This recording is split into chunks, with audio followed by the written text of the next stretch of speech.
que você esqueceu? Eu te comi no banheiro do girafas. Ô, Zolei, não tem por que eu estar mentindo, eu não estou mentindo. Desligou na minha cara, agora você é obrigado a pagar de traidor sem estar fazendo merda. Tu vai mamar meu pau. Não vou, pô. Tu vai mamar meu pau, tem ninguém aqui? Isso não, sou sujeito homem, caralho. Então eu vou comer teu cu. Não, pô, então vou mamar. Cu, caralho, vou mamar. Eu, hein?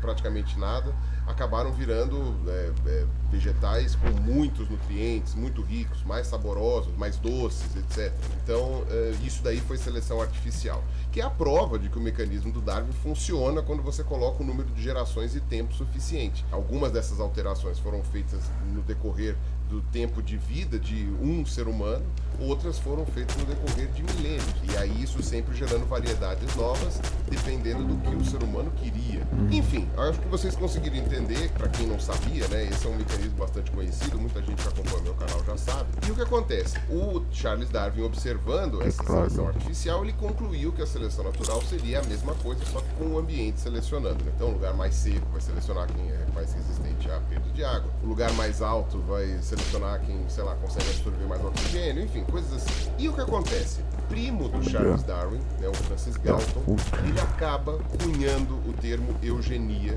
que seria bom nascimento, a boa origem. Né? Do mesmo jeito que a eutanásia é a boa morte, né, a eugenia seria o bom nascimento. E a eugenia seria, então, a ideia de que você pode fazer seleção artificial da nossa espécie. Então, seres humanos para seres humanos. A ciência daquela época estava confiante de que coisas como agressividade, sei lá, vontade de trabalhar, vontade de cumprir as regras, as leis, etc e tal, de que tudo isso daí estava determinado. Eu não vou entrar aqui também nessa seara do que a ciência atual fala sobre isso, porque aí é uma outra discussão que é cheia de pormenores, muito delicada, cheia de muita falsa ciência. Então a gente tem que tomar muito cuidado com isso, tá? Mas naquela época, né, eu tô falando só o contexto histórico, naquela época eles já estavam incluindo isso daí. O Francis Galton falou, parece inteligente para nós como espécie, se nós queremos progredir, evoluir no sentido coloquial do termo, né, não no sentido de mera sobrevivência, mas no sentido de termos uma sociedade melhor para nós, seria interessante que a gente dificultasse ou impedisse a reprodução de indivíduos que tenham características que a gente não gosta, como, por exemplo, a agressividade, indivíduos que não cumprem as leis, indivíduos que têm preguiça de trabalhar, porque aí eles não vão passar essas características identitárias para frente, né? Naquela época se falava em gênero, e a nossa sociedade vai, com o tempo, em 2, 3, 4, 5, 6 gerações, se livrar desses traços horríveis que a gente não quer. Em compensação, se a gente fizer pessoas mais inteligentes, mais bonitas, mais, sei lá, qualquer outra coisa, que tenham mais ânimo para trabalhar, se fizer essas reproduzirem mais, aí a gente vai ter um melhoramento da espécie com o tempo. Em pouquíssimo tempo, essa ideia foi assim, alastrada pela comunidade científica. Naquela época, boa parte das pessoas que comprou a ideia evolutiva também acabou trazendo junto uma ideia eugenista, e não demorou muito, não demorou nem um pouco, para que essas características, que são bastante questionáveis, que possam ser dadas ou não, social, aí, não demorou muito para que essas características fossem associadas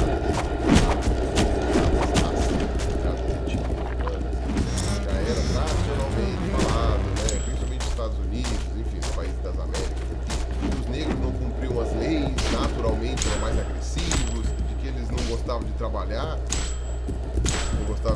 Por que escravizaram eles por 400 anos, né, pra ficar trabalhando? Os escravagistas que fizessem o trabalho, né, não ficassem escravizando pessoas que, puxa vida, não sabem fazer o trabalho direito, então pra quê? Né? Mas enfim, o pessoal acabou fazendo, obviamente, essa associação, que era meio que inevitável.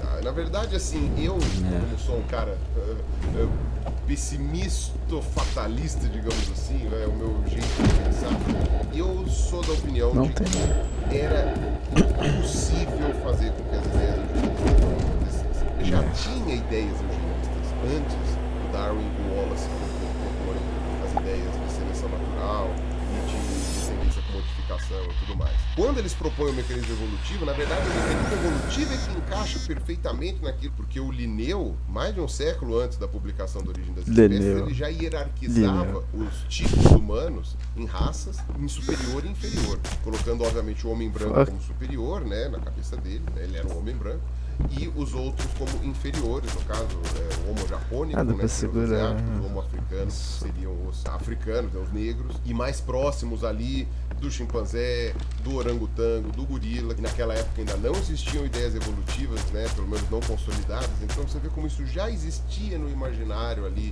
da academia científica, e depois, quando apareceu o Darwin e o Wallace, foi só, puxa vida, né, juntou a fome com a vontade de comer. A eugenia, no fim das contas, acabou se estabelecendo não só como um paradigma científico de boa parte da academia na época, como também como política de Estado em alguns países. Eu digo alguns porque, por exemplo, nos Estados Unidos, foi levado a cabo em vários estados, num tipo de política de esterilização involuntária, né? Então, ou seja, você pega uma pessoa que teria um problema mental, uma pessoa que tinha uma dificuldade de sociabilização, etc., e você esterilizava ela, para ela não passar esse problema para frente, e também porque essa pessoa não teria condições ou capacidade de cuidar do filho, então pipipopó, né, todas essas histórias aí. E, obviamente, foi a política de Estado também da Alemanha nazista, o Terceiro Reich, que é o mais conhecido, né? Porque aquilo ali realmente foi, né, uma eugenia em escala industrial, uma linha de montagem eugênica. Você teve vários grupos esterilizados, forçadamente esterilizados, muitas pessoas que foram mortas, pessoas com problemas mentais, pessoas com deficiência, homossexuais, né, pessoas de grupos étnicos como a gente conhece, né, então judeus, ciganos, uma série de grupos aí. Os judeus ficaram mais famosos porque foram os mais perseguidos, e aí, no final das contas, né, a gente sabe no que deu. Isso acabou gerando um entendimento da própria academia científica de como que as ideias eugênicas eram deletérias, eram extremamente perigosas, e que fazer seleção artificial em humanos não era talvez a melhor das ideias do ponto de vista ético. Algumas pessoas diriam que nem em outros animais isso seria algo muito ético. Também tem uma questão de funcionabilidade. A gente sabe que quando você seleciona algum tipo de característica que você gostaria que se espalhasse na população, muitas vezes vai junto nessa seleção algumas características que você não queria. O exemplo dos cachorros é o mais claro e é o mais fácil de ilustrar para vocês, porque a gente está mais habituado com o cachorro do que, sei lá, com zootecnia, né? Talvez só quem aí que trabalha com agronomia ou com zootecnia que vai saber mais esse negócio de vaca, de cavalo, porco, mesmo soja, milho e tal. Quem não trabalha com isso vai estar mais habituado com cachorro, com gato e tal. E cachorro, como está domesticado aí, sei lá, 40 anos, é mais fácil da gente identificar, a galera conhece raça de cachorro, e a gente sabe que alguns cachorros foram selecionados para serem cães de guarda, alguns foram selecionados para serem cães de companhia, outros foram selecionados para caçar pato, outros para caçar raposa, uns para servirem de alerta, né? Então os cachorros que latiam muito agudo e muito alto, etc.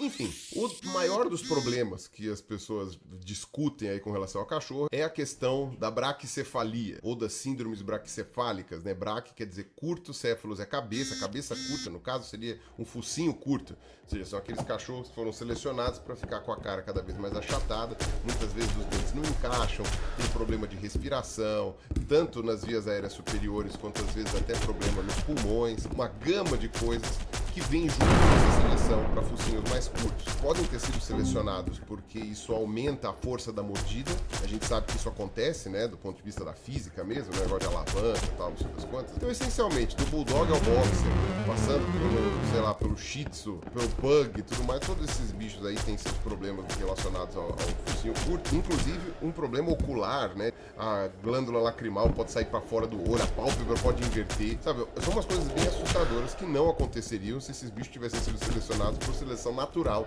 e não artificial. E eu acho pouco provável que o ser humano tenha selecionado um cachorro porque ele teria uma inversão da glândula lacrimal, né? Nossa, que legal, é isso exatamente o que eu quero num cachorro que eu tô selecionando. É claro que não. Isso é um efeito colateral, isso é um problema que não foi previsto. Por quê? Porque você não sabe direito quais são os genes que vão pra lá e pra cá, quais que funcionam em conjunto, quais que interagem uns com os outros. Então tem raça de cachorro que tem dor de cabeça crônica, tem raça de cachorro, geralmente os maiores, que escaderam, que a gente chama, né, displasia de quadril, ou seja, em determinada idade ele passa a não andar mais, ou enfim, tendo dificuldade dificuldade. Você tem problemas como catarata em várias raças, você tem problemas como surdez em outras, que provavelmente não aconteceriam se eles fossem da lata caramelo. Isso é um exemplo mais clássico, né, de como coisas que a gente não está muito interessado, às vezes acabam vindo junto daquilo que a gente está relacionando. Não tem professor que com seres humanos não seria o mesmo. Então é óbvio que do ponto de vista prático, né, desconsiderando a questão ética, você pode fazer seleção artificial em seres humanos. Só que essa seleção artificial, ela vai selecionar o quê? E principalmente o que vem junto. E não confundo aqui com seleção sexual, tá? Com a preferência, né, de machos e fêmeas da nossa espécie aí, de quem quer reproduzir ou não. Isso daí eu não vou abordar aqui nesse vídeo, mas eu não vou de jeito nenhum. De quem que é bonito, quem que é feio, quem que o pessoal gosta, quem que não gosta. Não vou falar uma fora dessa. Eu tô falando de seleção artificial. Terceiros estão definindo se você vai reproduzir ou não, com quem você vai reproduzir ou não. É isso que eu tô falando. Também tem uma questão. Como eu falei, a seleção artificial, ela é uma espécie determinando os destinos da outra. No caso da gente, seria uma espécie determinando os destinos da mesma. Você vai falar, mas então tudo bem, né? Se os cachorros pudessem se selecionar para gerar um Doberman, eles poderiam. A gente sabe que não é bem isso. Porque são as pessoas que estão determinando as características que a gente quer. No caso da Alemanha nazista e dos Estados Unidos, lá na época que tinha essas leis e tal, no Canadá, a gente tinha um grupo muito específico de seres humanos que determinava quais eram as características que eles queriam que fosse pra frente e outras que eles não queriam. E que escreviam as leis, as regras, e que depois implementavam na prática. Não era a população, não era a espécie humana como bem determinado, eram grupos. Do mesmo jeito que você provavelmente não criou uma nova variedade de pombas, isso daí só um grupo muito específico de seres humanos fez. Da mesma